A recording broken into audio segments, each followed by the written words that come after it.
It's hard not to smile when you listen to Al Jarreau sing. The 7-time Grammy winner brings a sense of joy and fun to all of his work, but none more so often than when he performs live. He has been delighting audiences since the late 60s with a voice that is uniquely his own. Also, he's probably the only artist I will speak with this week that sang on USA for Africa's We Are the World.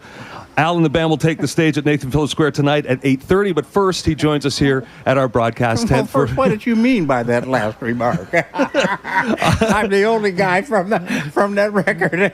Well, then we'll come by for Africa. That was a few days ago, wasn't it? Thank you. I don't know. Maybe Springsteen's coming by this week, but I don't have a feeling that he is, actually. Well, thank you. Great to see you again. It's wonderful to see you. Welcome back to our city. Well, it's great to be here. Yes, sir. Al, I wanted to start with some sports talk, if I may. You grew up loving... Maple Leafs. And our Blue Jays, too. And the Blue Jays, too. You grew up loving baseball. You grew up playing basketball in college. I was wondering if those experiences in athletics were in any way transferable to you as a musician as your life went on. Well, of course. I think that especially the singer and maybe horn players too need to be athletes. They need to be fit, and have some diaphragm and have some capacity and have some longevity, all of that stuff. I think it's important, and I've tried to stay fit, all of my life and eat okay and drink okay, yeah. And not smoke. Because sometimes in high school and then into college, it breaks down into sort of the jocks versus the artists, and there's sort of a division between those two pursuits. But it seems like you found a way to marry them and utilize them in a positive way. It's the zone. It's the zone. We both hit the zone. When it's working, you're in the zone. Time. It's like being abducted. Time doesn't mean anything. You can reach in and move the time around when it's really working. And so I think there's that similarity along with being fit and in the moment.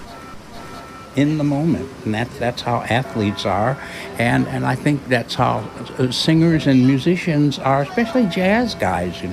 In the moment, sensing the moment, being willing to treat this moment like no other moment, being there with an audience, looking at faces, and that lady in the red dress and chartreuse hat makes you sing differently than you did last night.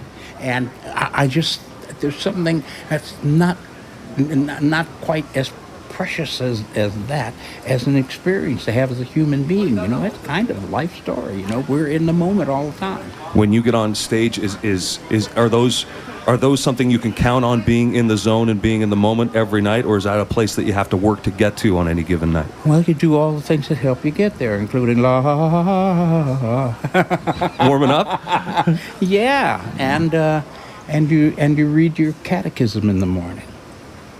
Your prayers, and you stay in touch. All of that stuff. You got your first record deal when you were 35 years old, Al, which seems unheard of today. I'm wondering, at that time, did you feel it was a long time coming, or did you feel this is the perfect time to get my record deal? Well, I feel that way now. During those days, I thought, well, let's go in kind of slowly. But I can tell you something, man. I had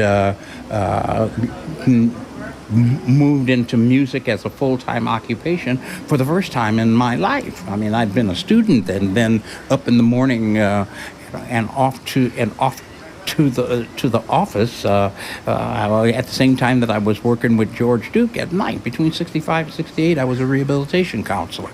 Great work. Nothing prepares you so much for understanding sensitivities as working as a rehab counselor, working as a social worker, working for the marginalized with marginalized people. It just does something to how you write a song and how you sing a song. But I was doing music part-time then, and when I made the switch, man, I was in heaven. So I was looking for a deal. It wasn't forthcoming, but I was going to do this for free anyhow, like I would do now. Don't tell anybody that. and I really think that's the spirit that you have to have about this stuff, because it's changing, and I don't want to be ill saying, but But I think we're not going to make the kind of money that we used to make across the board. I mean, there are always going to be people who do 25,000 seats and all of that. But the rest of us, are going to have to do it because we love it, because there aren't any clubs anymore that are doing it for that other tier of people who love to do the music, other people who love to hear it. And so maybe that's okay. I mean, music has been the spoiled brat of the arts forever and ever. Spoiled. It does seem billions and gazillions of dollars making music, and painters and sculptors and poets and writers, get along because they love it. Maybe it's going back there. That'll be okay with me. You mentioned George. It's coming up on 2 years in August that we lost George Duke, who you referenced, someone who you started at the very beginning with, and legendary. What are some of your memories now, 2 years out from George's passing, about your friend and his music and his legacy? Well, we did this record as a tribute to George, and we'll do some music from it tonight. And I'll say, oops, sorry to George again for having so much fun. I should be in mourning. Well, I had my moment, but man, I'm doing the music that George wanted people to hear and feel, because it's music from the heart that he did, and he could do it like a symphony composer, and he could do it like a fusion jazzer with Jarreau and McLaughlin and Billy Cobham. He could do that, or he could shake your booty about the boo. We're going to do some of that tonight. That record is called My Old Friend, too, and it's a killer record, too. Diane Reeves is on there with Stanley Clark and Marcus Miller and Dr. John. It's a killer. Yeah, a lot of people came to help out. Thank you for helping me remember. I want to, this is a quote that you said, and I think it rings true. You tell me about it. Picking an activity that gives you joy is what can drive you throughout your life. It can be anything from rearranging furniture to planting seeds in your garden. Finding the joy is the lesson of life. Is that singing and making music for you? Well, absolutely, and I'm not alone. It can be any number of things for lots of different kind of people. But finding it and keeping it in your life, even though you may not make your living doing it, but keeping it in your life. It makes you smile when you go to sleep. It makes you smile when you get up in the morning because you're going to do it. It makes you smile at your wife. Makes you smile at your kid. Makes you smile at your neighbor. Say good morning. That's the secret. Find it. Do it. Keep it in your life. Later this week, you're going to be in France. You're going to spend most of July in Europe. What are the challenges I know, even traveling for me now, it's a pretty giant headache. What about you, who are constantly on the road, and at this point in your career, when you look at that schedule in front of you, is it daunting? Is it exciting? What are your feelings about getting out there and being all over the world at this point? Well, I'm going to try out my new back. They took a bunch of vertebrae out of my lower back, and I'm having to learn to do some things over again. But I'm looking forward to it. You just get more thankful and more appreciative of every moment, even though they're challenges. I mean, if you live long enough, your ass gets old, and you're challenged by things. Well, I want to go and meet those challenges and stand there in front of an audience and say, yeah, me too.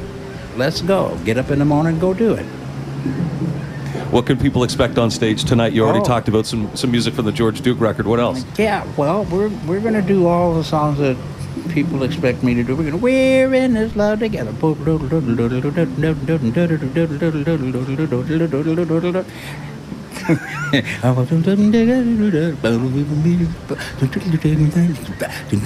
So Take 5 will be in the set tonight? Take 5 will be in the Morning set will be in the set tonight? Yeah, and a couple surprises, yeah.